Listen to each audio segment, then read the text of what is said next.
오늘 우리에게 주시는 하나님 말씀은 잠언 12장 17절에서 28절 말씀입니다. 진리를 말하는 자는 의를 나타내어도 거짓 증인은 속이는 말을 하느니라.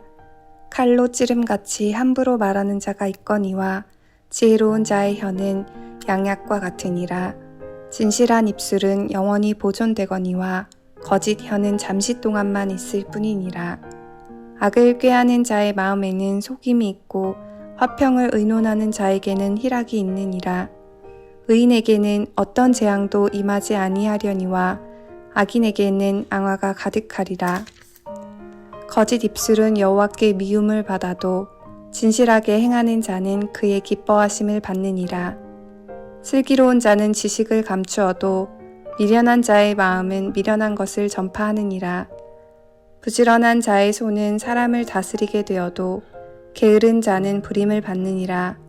근심이 사람의 마음에 있으면 그것으로 번뇌하게 되나 선한 말은 그것을 즐겁게 하느니라. 의인은 그 이웃의 인도자가 되나 악인의 소행은 자신을 미혹하느니라. 게으른 자는 그 잡을 것도 사냥하지 아니하나니 사람의 부귀는 부지런한 것이니라.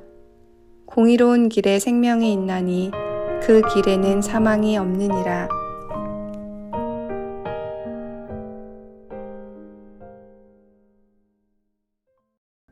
오늘 본문은 특별히 우리의 입술에 대한 중요성을 다시 한번 강조하는 말씀입니다.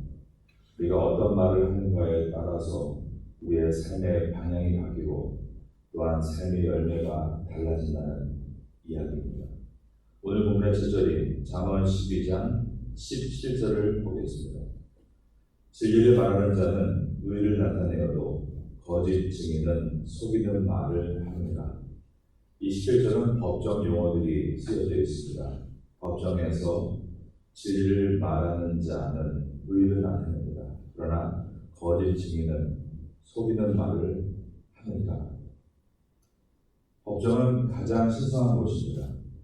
가장 신성한 곳에서도 자기의 유익을 위해서 거짓 증언하는 사람들이 오늘날도 많이 있습니다. 우리가 하나님 앞이 항상 가장 신성한 하늘의 법정인 것을 기억하고 우리의 말에 거짓이 없도록 힘쓰도록 하는 것이 중요합니다. 사랑하는 대화할 때 재미있는 말도 필요하고 또 사람들의 이목을 끄는 말도 필요하지만 더 중요한 것은 그 말 속에 항상 진실이 들어있을 때 그 사람은 신뢰할 만하고 모든 곳에서 마치 하나님의 법정에 서 있는 것처럼 그가 말하는 것은 다 진실되다 인정받을 수 있게 됩니다. 여러분들은 어디에 있든지 진실된 말을 함으로 하나님의 사람으로서 많은 사람에게 신뢰를 줄 수 있는 성도가 될 수 있기를 바라겠습니다. 18절입니다. 칼로 찌름같이 함부로 말하는 자가 있거니와 지혜로운 자의 혀는 양약과 같으니라. 칼에 육체가 찔리면 피가 철철 흐르고 육체의 고통이 어마어마합니다. 그런데 이와 마찬가지로 우리의 마음을 찌르는 것이 있는데 바로 언어입니다. 잘못된 혀와 말은 사람의 마음을 고통 가운데 이끌고 그 고통이 마치 칼로 육체가 찔린 것만큼 괴로운 것입니다. 그러나 지혜로운 자의 혀는 양약과 같으니라. 여기서 양약은 상처난 곳에 발라 몸을 회복하는 약을 뜻합니다. 상처난 사람에게 지혜로운 자의 혀는 그 마음의 아픔을 낫게 하는 약이 된다는 것입니다. 우리는 항상 이 말씀을 마음에 새기면서 어디에 가든지 그 사람을 마치 칼로 찌르듯 말로 고통을 주는 자가 아니라 고통받은 자에게 찾아가서 그 아픈 마음을 깨끗이 낫게 만들어주는 양약과 같은 혀의 사람이 되어야 합니다. 그런 사람이 되어갈 때에 성경은 그것이 바로 지혜로운 자이다 말씀하고 있는 것입니다. 19절입니다. 진실한 입술은 영원히 보존되거니와 거짓 혀는 잠시 동안만 있을 뿐이니라. 세상에는 수많은 말들이 오가고 있습니다. 그러나 그 수많은 말과 하나님께서 천지를 창조하신 말씀은 다릅니다. 하나님께서 인간에게 하나님의 형상을 두시고 인간에게 언어를 허락하신 이유는 하나님과 같이 말의 권세와 능력으로 이 땅을 살아가게 하게 하시기 위해서입니다. 그런데 만일 인간이 하고 있는 거짓되고 악하며 교만한 입술이 그의 인생을 쓰러졌는다면 그 인생이 어떻게 일어날 수 있겠습니까? 감사한 것은 하나님은 인간에게 혀의 권세를 주셨지만 그 혀의 권세 속에서 거짓되고 악하고 참되지 않은 것들은 오래가지 않는다는 것입니다. 19절에 잠시 동안만 있을 뿐이다. 이것은 삽시간에 라는 뜻입니다. 여러분, 누가 여러분에게 비방을 하거나 잘못된 말을 하고 아픔을 줬을 때 그것을 평생 가져가려 하지 마십시오. 여러분이 의도적으로 이것은 거짓이다, 옳지 않은 말이다, 나에 대한 잘못된 네거티브다 생각이 드시면 털어버리십시오. 그러면 순식간에 진리가 아닌 것들은 사라지게 될 것입니다. 그러나 우리 인생 가운데 참된 입술, 그 입술은 영원히 보존된다라고 했습니다. 왜냐하면 하나님께서 지금도 온 우주를 통치하시면서 이 땅을 다스리고 계시기 때문입니다. 진실된 사람은 자기의 억울함이 밝혀지지 않을 수 있다 할지라도 진실된 그 입술은 영원하게 반드시 좋은 결과로 돌아오게 될 것입니다. 여러분은 진실된 말을 하는 것에 있어서는 담대하고 거짓된 정보가 여러분께 들어올 때는 쉽게 털어버릴 수 있는 그런 사람들이 되기를 바라겠습니다. 그러므로 마음을 잘 지켜나가시고 진실로 승리할 수 있게 되기를 예수님의 이름으로 축원합니다. 이어지는 20절을 보겠습니다.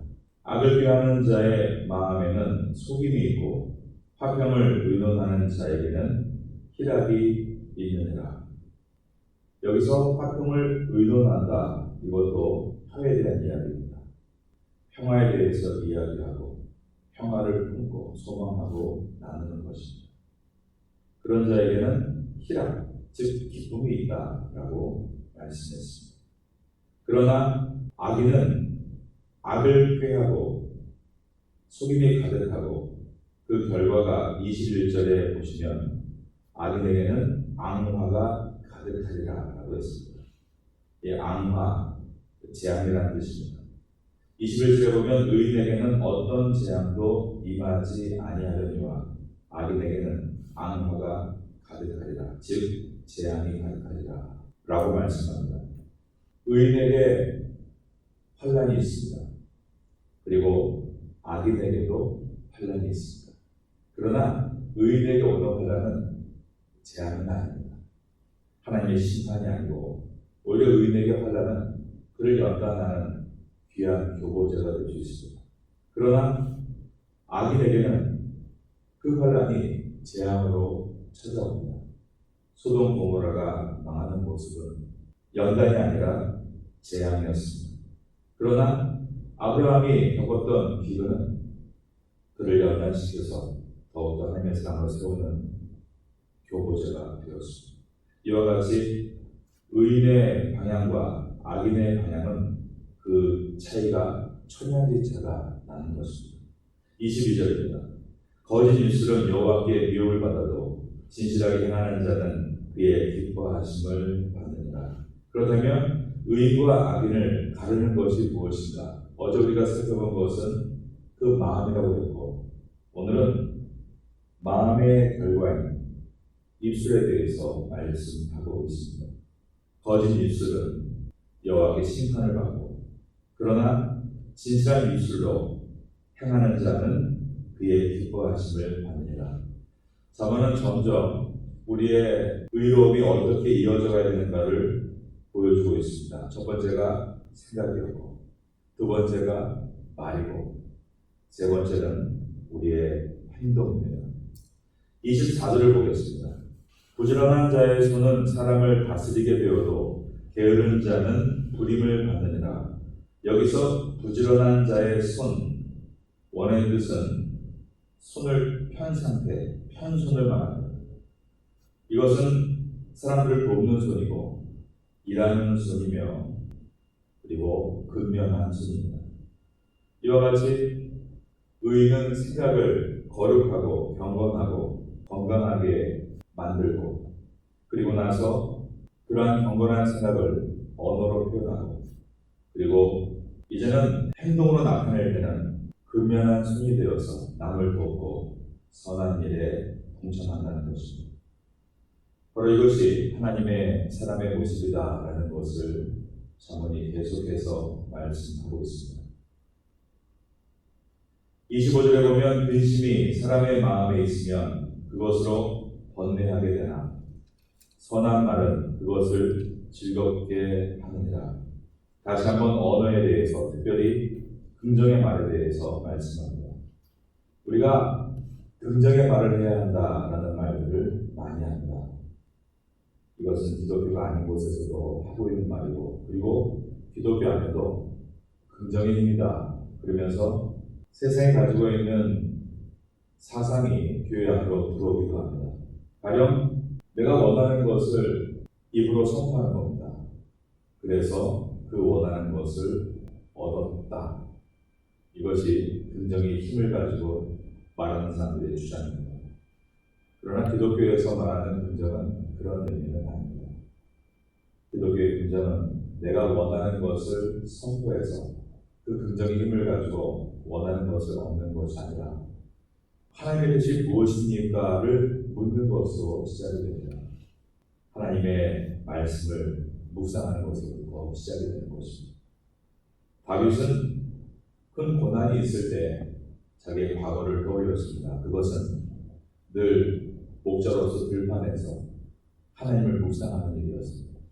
그러므로 다윗은 왕이 되기 전에도 시편을 썼고 왕이 된 후에도 시편을 썼는데 그 뜻은 항상 그의 삶의 시작은 하나님이 나에게 무엇이라 말씀하시는가에 귀를 기울였다는 것입니다. 중심이 하나님께 있고 하나님께서 무엇이라 말씀하시는가 그 뜻을 묻는 것으로부터 우리의 긍정은 시작되어야 합니다. 하나님은 우리에게 세상에 말하는 긍정과는 비교도 안 될 놀라운 은혜를 부어주십니다. 세상에서 아무리 화려한 말로 긍정적인 말을 하는 것보다 하나님께서 우리에게 단 한마디 두려워하지 말라. 내가 너와 함께합니다. 그 한 번의 음성을 통하여서도 우리는 몇십만 배, 몇천만 배의 힘을 얻고 일어날 수 있는 것은 하나님은 우리에게 말씀하시고 그 말씀을 반드시 이루시는 능력의 하나님이시기 때문입니다. 26절입니다. 의인은 그 이웃의 인도자가 되나 악인의 수행은 자신을 미혹하느니라. 의인은 그러므로 이웃 사람들에게 좋은 영향력을 줍니다. 그래서 사람들을 옳은 길로 인도해 줍니다. 그러나 악인은 사람들을 미혹합니다. 그래서 함께 멸망에 이르게 하는 것입니다. 27절입니다. 게으른 자는 그 잡을 것도 사냥하지 아니하나니 사람의 부귀는 부지런한 것입니다. 부지런함은 아름다운 것입니다. 지금까지 기독교의 역사를 보면 기독교의 역사는 화려한 문화로 부흥을 이뤄냈던 적은 없습니다. 항상 누군가 외롭지만 위의 일을 하러 갈 때 그 걸어간 자리에서 부흥의 불씨가 일어날 수 있었습니다. 여러분 가정 안에 부흥의 불씨가 여러분이 될 수 있기를 바라겠습니다. 여러분의 사업에도 그 부흥의 불씨가 여러분이 될 수 있기를 바라겠습니다.